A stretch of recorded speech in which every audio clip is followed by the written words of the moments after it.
जय माँ महालक्ष्मी माता की जय। प्रिय श्रोताओं, स्वागत है आपका आपके अपने चैनल दिशा स्पिरिचुअल में। आज महालक्ष्मी व्रत का 5वां दिवस है। गुरुवार का दिन स्वयं भगवान विष्णु को समर्पित माना जाता है और हम सभी जानते हैं कि माँ लक्ष्मी भगवान विष्णु जी की अर्धांगिनी है और आज है वामन द्वादशी भी। तो भक्तों, इस प्रकार आज का दिन बहुत ही शुभ दिव्य माना गया है। आज की कथा आपको ये सिखाएगी कि यदि हम सच्चे मन से श्रद्धा और भक्ति रखें और अपना आचरण शुद्ध रखें तो माँ लक्ष्मी और भगवान विष्णु जी दोनों ही हम पर कृपा बरसाएंगे। आइए श्रोताओं, सुनते हैं आज की पवित्र और दिव्य कथा। एक नगर में एक निर्धन स्त्री रहा करती थी। उसका नाम था सुधा। सुधा के पति बहुत वर्षों पहले गुजर चुके थे। वह अकेली ही छोटे से घर में रहती थीं और दूसरों के घरों में काम करके अपना जीवन व्यतीत करती थीं।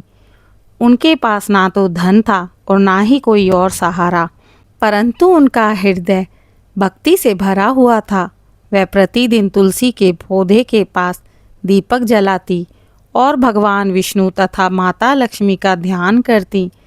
एक दिन पड़ोस की स्त्रियां उनसे कहने लगी, बहन सुधा, तुम इतना परिश्रम करती हो पर तुम्हें सुख क्यों नहीं मिलता?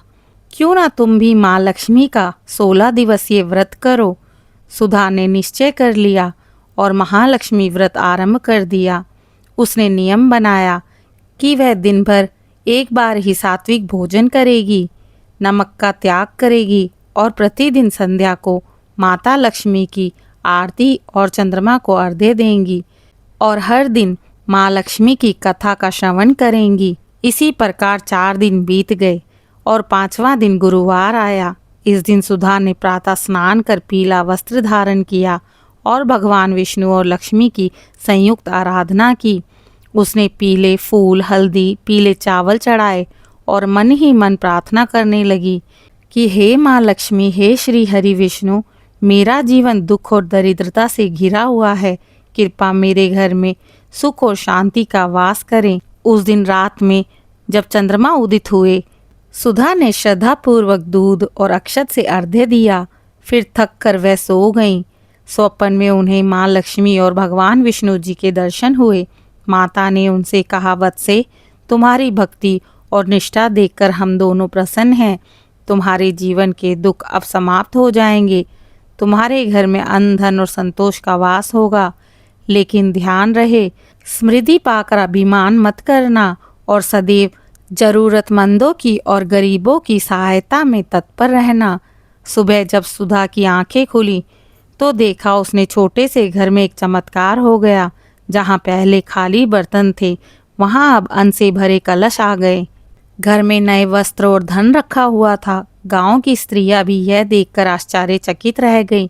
उन्होंने भी यह कहा, देखो, भक्ति और व्रत का फल। माँ लक्ष्मी ने सुधा के घर को भी सुख समृद्धि से भर दिया है।